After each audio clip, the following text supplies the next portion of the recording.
अब one by one हम पढ़ेंगे, थोड़ा सा एक दो स्लाइड में दिखाऊंगा डीसी और एसी। जनरली हम डीसी मोटर और एसी मोटर की बात करते हैं। तो ये इलेक्ट्रिकल मोटर जो है, ये हमने डीसी मोटर दिखा के, डीसी सर्वो मोटर। यहाँ फिर मैंने एसी मोटर दिखा रखी है, स्टेपर मोटर एसी मोटर होती है, तो ये स्टेपर मोटर दिखा रखी है।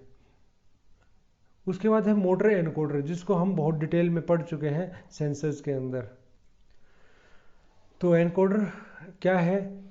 रोटरी एनकोडर इसमें यूज़ किया जाता है और इलेक्ट्रिक मोटर के साथ, और जो close loop feedback signal provide करता है। मैंने बताया था कि एनकोडर, मोटर एनकोडर का काम क्या होता है। एनकोडर का काम क्या होता है कि वो मैकेनिकल सिग्नल जो है उसमें फिजिकल जो चेंज आ रहा है, मीन्स मैकेनिकल मोशन को सेंस करके उसको इलेक्ट्रिकल सिग्नल में कन्वर्ट करता है। वो इलेक्ट्रिकल सिग्नल फीडबैक में दिया जाता है, जहाँ से मोटर की सप्लाई आ रही है तो वहाँ दिया जाता है। तो उससे क्या होता है, फीडबैक कंट्रोल होता है उस मोटर का। Variety of motor encoder use होते हैं, जिसमें काफ़ी सारे पैरामीटर्स हैं, जैसे इंक्रीमेंटल या एब्सोल्यूट। ये किस बेस पे है? मैंने आपको बताया था कि इंक्रीमेंटल वो होता है जिसके अंदर बहुत ज़्यादा प्रिसीजन नहीं होता है, एब्सोल्यूट के अंदर प्रिसीजन होता है। ऑप्टिकल और या मैग्नेटिक, वो इस चीज़ के ऊपर डिपेंड करता है कि वो किस टाइप का सिग्नल यूज़ कर रहा है। ऑप्टिकल वेव फॉर्म यूज़ कर रहा है, ऑप्टिकल एक बीम यूज़ कर रहा है, या मैग्नेटिक फील्ड यूज़ कर रहा है, मैग्नेटिक टाइप की सिग्नल यूज़ कर रहा है। तो शाफ्ट या हब, शाफ्ट और हब या होलो शाफ्ट, ये इस टाइप के किस मीन्स डिफरेंट वेराइटीज़ के हो सकते हैं। और मोटर एनकोडर इस चीज़ के ऊपर, काफ़ी पैरामीटर के ऊपर डिपेंड करता है कि कौन से टाइप का मोटर एनकोडर हमने यूज़ करना है। ये बहुत से पैरामीटर के ऊपर डिपेंड करता है। कैसे? जैसे मोटर की टाइप क्या है, और उसके बाद एप्लीकेशन क्या है उसका, क्लोज लूप फीडबैक क्यों चाहिए, किस चीज़ के लिए चाहिए, क्या एप्लीकेशन है उसका, और उसके बाद माउंटिंग कॉन्फ़िगरेशन क्या है, क्या रिक्वायर्ड है। वो सब चीज़ों के ऊपर डिपेंड होकर हम डिफरेंट टाइप के मोटर एनकोडर यूज़ कर सकते हैं। टाइप्स ऑफ मोटर एनकोडर यहाँ ये बताया है कि इंक्रीमेंटल है, एब्सोल्यूट है। मैं इसको विद डायग्राम में एक्सप्लेन कर चुका हूँ, सेंसस के अंदर कैसे वर्क करता है सब कुछ बता चुका हूँ। तो इंक्रीमेंटल एनकोडर के अंदर प्रिसीजन नहीं होता बहुत ज़्यादा, उसके अंदर और भी लिमिटेशन रहती है। मैंने एग्जांपल दिया था कि मान लिया एक आपका प्रिंटर काम कर रहा है और बीच में पावर फेल हो जाती है, पावर चली जाती है, तो जब पावर दोबारा आएगी तो वो क्या करना पड़ेगा, उसको अपने इनिशियल स्टेट पे दोबारा आना पड़ेगा। मीन्स वो रो के बीच में है, एक रो, एक लाइन लिख रहा है, उस लाइन के बीच में है, तो उसको स्टार्टिंग से पहले से आगे काम करना पड़ेगा। ठीक है। तो इसमें यदि आप अब फिर एब्सोल्यूट एनकोडर की बात करें तो उसमें वो वहीं से ही दोबारा काम करना शुरू करेगा। आप देखना कभी ध्यान से कि लाइट आई, उसने थोड़ा सा मूव किया, थोड़ा मूव किया का मतलब क्या है, उसने अपनी पोजीशन चेक की कि मैं किस पोजीशन पे था, और वहीं से उसने काम करना शुरू कर दिया। तो ये एब्सोल्यूट एनकोडर का एग्जांपल है, बड़ा इजीली आप देख सकते हो। प्रिंटर के अंदर तो मैंने नोट किया है, इसलिए मैं आपको ये बता रहा हूँ। इसके अंदर यहाँ डिस्क होती है, अच्छे से एक्सप्लेन कर चुका हूँ मैं, फिर भी यहाँ बता रहा हूँ कि यहाँ एक डिस्क होती है। इसके अंदर क्या है, इस डिस्क के अंदर से यहाँ ऑप्टिकल के एक सिग्नल भेजा जाता है। वो ऑप्टिकल सिग्नल कहाँ जाता है, एक ऑप्टिकल डिटेक्टर के ऊपर जाता है, मीन्स या फोटो डायोड या फोटो ट्रांजिस्टर किसी के ऊपर भी जाता है। तो वहाँ उसको सेंस करके उसके बाद ये चेक करता है कि इसकी आरपीएम, किस आरपीएम पे मोटर घूम रही है। Motor encoder, motor speed determined by supplied voltage, जो उसकी आउटपुट वोल्टेज आएगी एनकोडर की, उससे ये पता लगेगा कि मोटर किस स्पीड पर घूम रही है। और उसकी जो पोलैरिटी आएगी, मीन्स उसकी कोई पोलैरिटी भी आएगी, और उससे ये पता लगेगा कि मोटर की डायरेक्शन क्या है, मोटर के घूमने की डायरेक्शन क्या है, वो क्लॉकवाइज घूम रही है, एंटी क्लॉकवाइज घूम रही है, उससे ये पता लगेगा। Motor and encoder, encoder disc is turned once for each rotor revolution. वो एक कंप्लीट हम एक्सप्लेन किया जब मैंने, तब मैंने आपको ये बताया था कि एक जब मोटर के शाफ्ट के साथ ही डिस्क कनेक्टेड होती है, तो जब मोटर एक रोटेशन लेगी तो डिस्क भी एक रोटेशन ले लेगी। Encoder disc can be optical और मैग्नेटिक, वो दोनों टाइप की हो सकती है। Single detector can determine speed. Single detector यदि हम लगाएंगे तो स्पीड को हम डिटरमाइन कर सकते हैं। Dual detector can determine speed and direction, इन दोनों का पता लगा सकते हैं। Using gear on motor shaft increases the encoder accuracy. Gear का मैंने बताया था, मोटर शाफ्ट के ऊपर गियर का मतलब क्या है कि हम उसकी कोडिंग कर देंगे, तो हर सेक्टर की यदि हम कोडिंग कर देंगे तो हम उसके कितने भी सेक्टर बना लें उन सेक्टर से उनकी एक्यूरेसी उतनी इंक्रीज होती चली जाएगी। मैंने ये एक्सप्लेन किया था, उसके लिए आप मेरा वो वीडियोस देख सकते हैं जिसमें सिग्नल्स सेंसर्स के बारे में मैंने बताया था, उसमें मैंने एनकोडर को अच्छे से एक्सप्लेन किया है।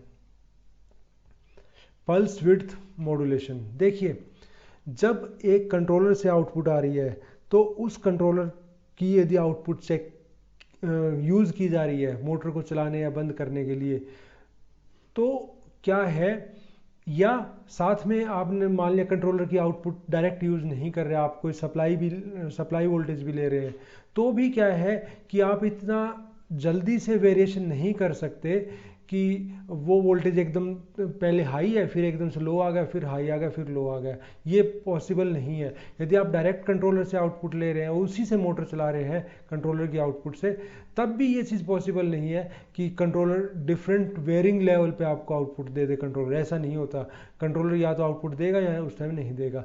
तो उसके अंदर क्या किया जाता है, फिर पल्स विड्थ मॉड्यूलेशन यूज़ की जाती है।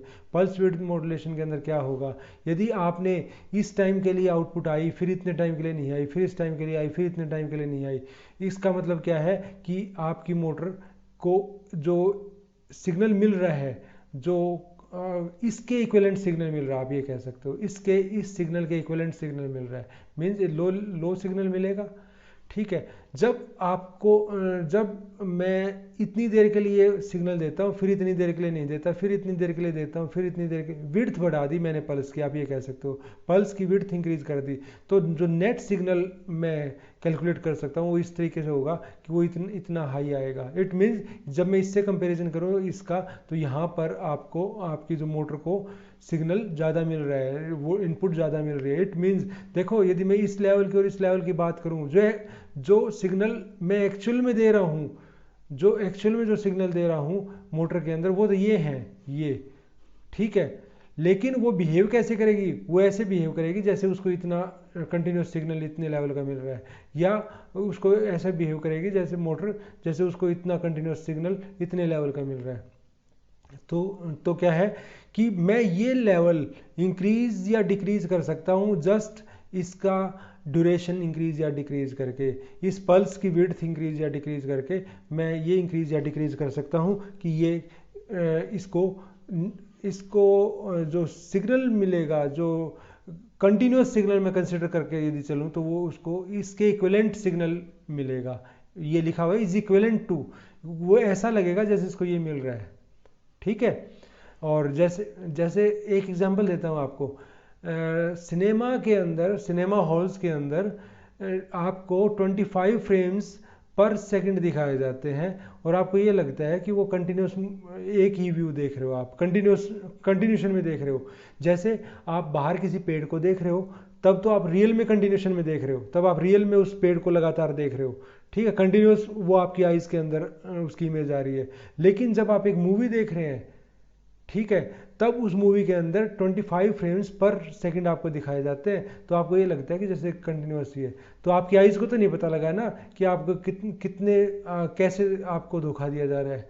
ठीक है, कैसे एक डिसकंटिन्यूस चीज़ को कंटिन्यूस फील करवाया जा रहा है आपको। तो ऐसा ही धोखा आप उसको दोगे मोटर को, कि आप उसको यदि ये चीज़ दोगे, ये सिग्नल दो, सिग्नल का लेवल वही है यहाँ पर और यहाँ सिग्नल का लेवल वही है, बस मैंने उसकी पल्स की विड्थ कम या ज़्यादा कर दी। यहाँ ज़्यादा कर दी तो उसको ये लगेगा कि मुझे ये सिग्नल मिल रहा है, यदि उसकी कम है, विड्थ कम है, तो उसको ये लगेगा कि उसको इतना सिग्नल मिल रहा है। पल्स विड्थ मॉड्यूलेशन कैसे काम करता है, इसको कुछ तो मैं एक्सप्लेन कर चुका हूँ पीछे। हम सप्लाइड वोल्टेज को चेंज नहीं करते, और हम उसको ऑन ऑफ करते हैं सर्टेन पल्स रेशो, मीन्स एक पल्स आई, फिर उसके बाद उसको ऑफ कर दिया, फिर ऑन कर दिया, फिर ऑफ कर दिया। और जो ऑन ऑफ करने की फ्रीक्वेंसी बहुत हाई भी हो सकती है, मीन्स 20 किलो हर्ट्ज तक की फ्रीक्वेंसी हो सकती है, कि मीन्स हम एक सेकंड के अंदर उसको 20,000 टाइम ऑन ऑफ कर रहे हैं, इतने तक हो सकती है वो, इतनी भी हो सकती है, कहने का मतलब ये इतने तक नहीं है, मैं मैक्सिमम नहीं बता रहा हूँ, इतनी भी हो सकती है। उसके बाद क्या है, मोटर्स आर रिलेटिवली स्लो। यदि मैं मोटर्स की बात करूँगा तो वो स्लो है as compared to this signal, इसके सिग्नल। जैसे मैंने आपकी आइज़ की बात की, आपकी आइज़ 125 फ्रेम्स पर सेकंड के अकॉर्डिंग देखा जाए तो उसके अकॉर्डिंग बहुत स्लो है, वो रिस्पॉन्ड नहीं कर पाती उसके लिए। तो उसको क्या लगता है कि वो सिग्नल कंटिन्यूसली चल रहा है। तो एक्चुअल में जो नेट आउटपुट आती है वो क्या है, इसका सारे का इंटीग्रेशन करके आती है, सारे का इंटीग्रेशन करके ये पावर आ गई, सारे का इंटीग्रेशन कर दिया तो ये पावर आ गई, ये सप्लाई आ गई, supply voltage sorry. Pulse width ratio क्या है कि टी ऑन रहने का टाइम और जो पीरियड है टर्न जो पीरियड है टोटल, उसका रेशो है वो पल्स विड्थ रेशो है। मीन्स हम इसकी बात कर रहे हैं, ये पीरियड में मानता हूँ यहाँ से लेके जब तक दूसरी पल्स आती है उसको मैं पूरा पीरियड मानता हूँ, ये पीरियड, और ऑन में इसको मानता हूँ, तो टी ऑन डिवाइड बाय जो इसका पूरा पीरियड है उसके लिए बात कर रहा हूँ मैं।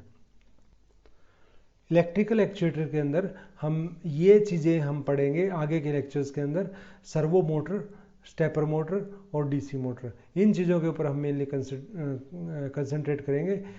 इन चीज़ों को वन बाय वन हम डिस्कस करेंगे और ये हमारा टारगेट रहेगा। हमने 3 टाइप की मोटर बताई थी आपको, 3 टाइप की कौन सी थी, एक तो जैसे सर्वो मोटर, एक स्टेपर मोटर, फिर एक सिंपल डीसी मोटर, इनकी बात की थी। ये मोटर्स मैंने आपको बताया था कि these are the most common actuators, electrical actuators motors हैं जो इलेक्ट्रिकल मोटर्स हैं। तो उसमें फर्स्ट है सर्वो और सर्वो मोटर, थोड़ा सा इसमें कन्फ्यूज़न हो जाता है, समटाइम्स कन्फ्यूज़ हो जाते हैं। तो सर्वो क्या है, सर्वो मोटर क्या है, ये अब हम समझेंगे। लेकिन सबसे पहले क्या है, सर्वो एक के अंदर एक मोटर भी होती है और सिंपल फीडबैक इलेक्ट्रॉनिक सिस्टम भी होता है, ठीक है, जो पोजीशन कंट्रोल के काम आता है। पल्स विड्थ मॉड्यूलेशन होती है, और जो पल्स विड्थ मॉड्यूलेशन होती है ना, वो एक पर्टिकुलर रेशो के अंदर होती है। रेशो में ऑलरेडी आपको पल्स विड्थ मॉड्यूलेशन बता चुका कि पल्स कितनी देर रहेगी, फिर कितनी देर अब्सेंट रहेगी, फिर कितनी देर प्रेजेंट रहेगी, फिर कितनी देर अब्सेंट रहेगी, ये हम बात कर चुके हैं, ठीक है। और जो रेशो है ना, वो उसकी स्पीड को डिसाइड नहीं करता कि सर्वो मोटर की स्पीड क्या होगी, वो इस चीज़ को डिसाइड करता है कि उसकी पोजीशन क्या होगी, ये भी मैं दिखाऊंगा आपको। और जो सर्वो कहाँ यूज़ होती है, ये तो इसके कई एप्लीकेशन हम बाद में पढ़ेंगे, लेकिन मॉडल एरोप्लेन्स, आप जैसे आजकल आप यूज़ करते हैं, एरोप्लेन का मॉडल बना लेते हो, जिससे आप यहाँ पर खड़े होकर मतलब बेस पर खड़े होकर, लैंड पे खड़े होकर आप ऊपर एक एरोप्लेन के मॉडल को कंट्रोल करते हो, आरसी कंट्रोल जिसको हम बोलते हैं। तो उसके अंदर क्या होता है कि इस तरीके का कंट्रोल यूज़ होता है। जैसे आजकल हम ड्रोन वगैरह की बात करते हैं, ड्रोन का बहुत ज़्यादा यूज़ होता है, तो उसके अंदर कंट्रोल कहाँ से हो रहा है, आप यहाँ बेस पर खड़े होकर कंट्रोल करते हैं, तो उसके अंदर भी सर्वो कंट्रोल ही है एक तरीके से। तो नेक्स्ट की बात करते हैं। नेक्स्ट, ये जो मैं अभी बात कर रहा था कि रेशो जो है, रेशो किस चीज़ को डिपेंड करता है, किस चीज़ को कंट्रोल करता है, रेशो इस चीज़ को देखता है कि उसकी पोजीशन क्या होगी, सर्वो की शाफ्ट की पोजीशन क्या होगी, सर्वो की पोजीशन क्या होगी, उसको देखता है। Servo speed can not be set, जो स्पीड है, देखो ध्यान देना इस चीज़ को, बहुत ही इंपॉर्टेंट चीज़ है कि जो सर्वो की स्पीड है ना, वो हम कंट्रोल नहीं कर सकते, सेट नहीं कर सकते कि उसको कितना रखा जाए। सर्वो को जब भी आप एक नई पोजीशन दोगे ना, वो मोस्ट मीन्स बहुत जल्दी उस जगह पर जाने की कोशिश करेगा, न्यू पोजीशन को अचीव करने की कोशिश करेगा, ठीक है। तो सर्वो के अंदर servos do not provide feedback to outside, outside में किसी चीज़ को फीडबैक नहीं देते, वो अपने सिस्टम के अंदर ही फीडबैक रखते हैं।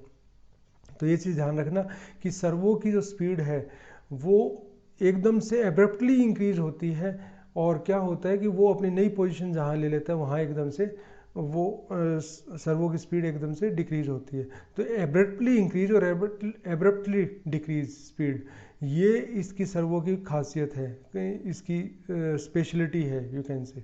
अब देखिए यहाँ ये जब मैंने दिया था, ये जब रेशो दिया था, पल्स विड्थ मॉड्यूलेशन का है ये PWM, इसका ये रेशो दिया, रेशो किसको बोलते हैं, ये जितनी देर प्रेजेंट है डिवाइड बाय जितना टोटल यहाँ से यहाँ तक का एक साइकिल मानते हैं हम, उसकी जितनी टोटल विड्थ है, तो इसको हम रेशो बोलते हैं।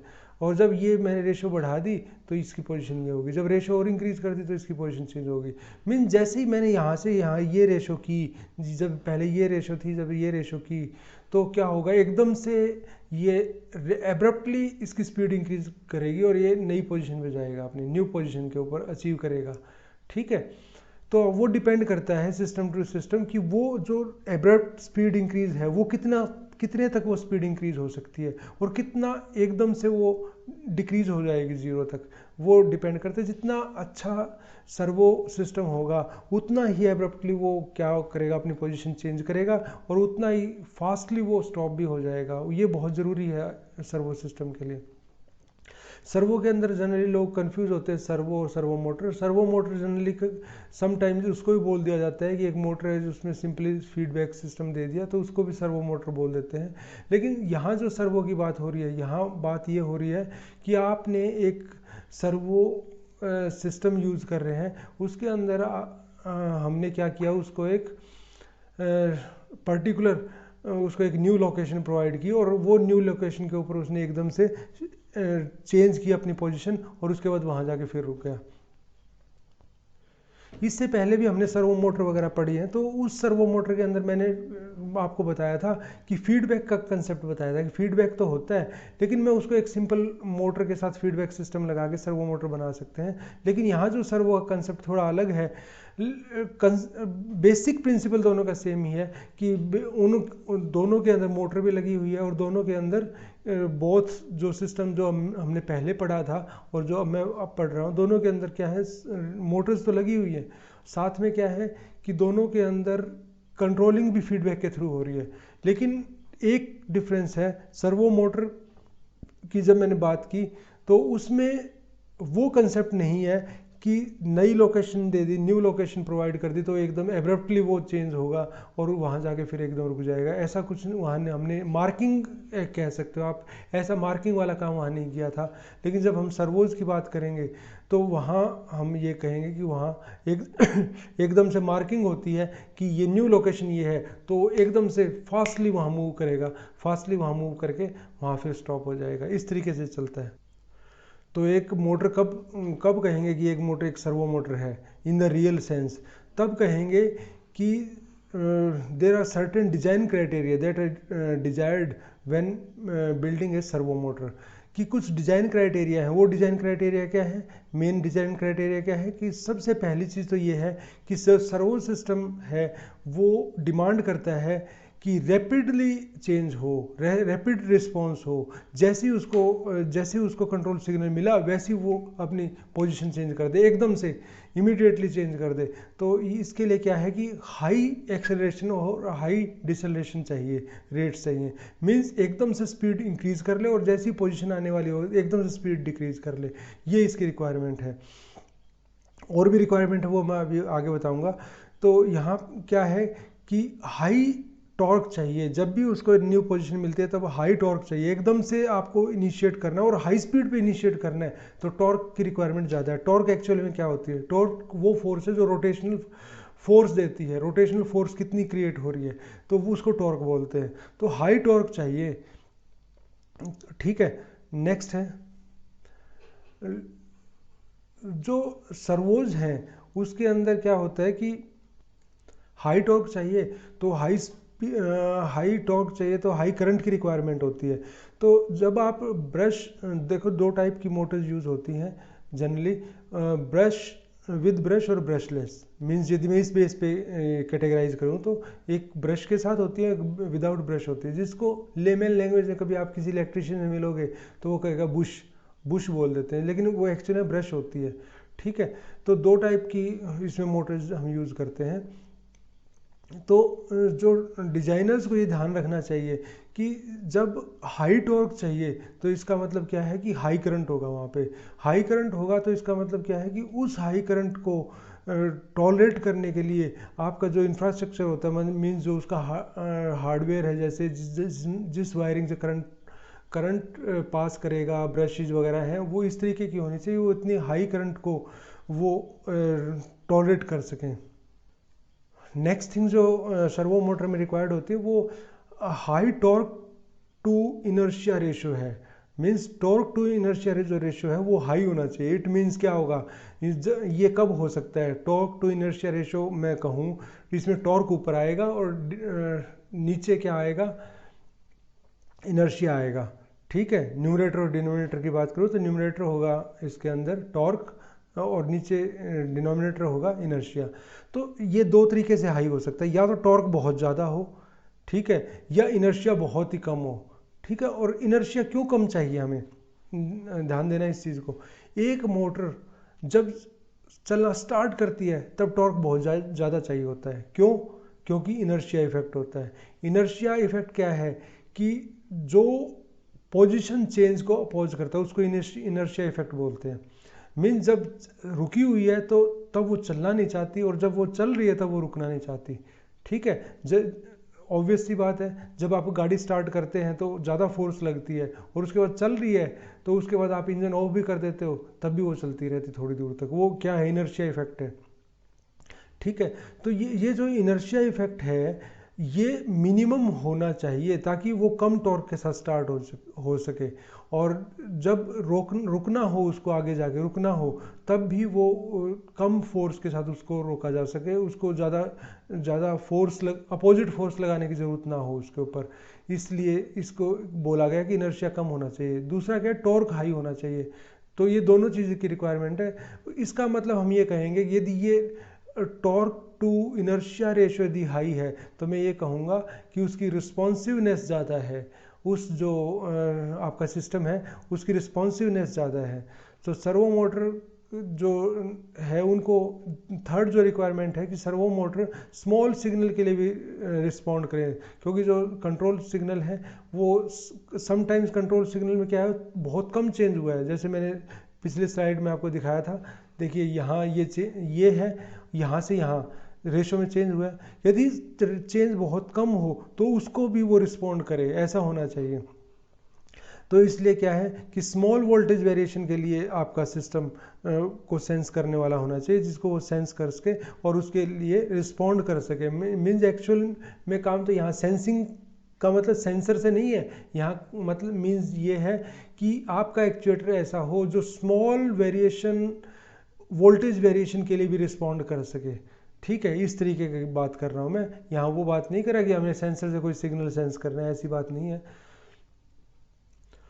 अब सर्वो मोटर के अंदर क्या क्या होता है, सर्वो मोटर के अंदर है डीसी मोटर होती है, एक गियर ट्रेन होता है, गियर होते हैं मतलब, और पोटेंशियोमीटर होता है, और उसके बाद इंटीग्रेटेड सर्किट मीन्स आईसी होता है, और शाफ्ट होता है।